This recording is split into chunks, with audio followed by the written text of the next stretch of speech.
मत करी है बियाहवा भाई बाद में धोखा देता।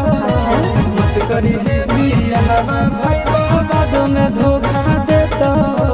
वो कैसे रे? अरे हमर नहीं होला तो तोरा की होता। अरे हमर नहीं होला तो तोरा की होता।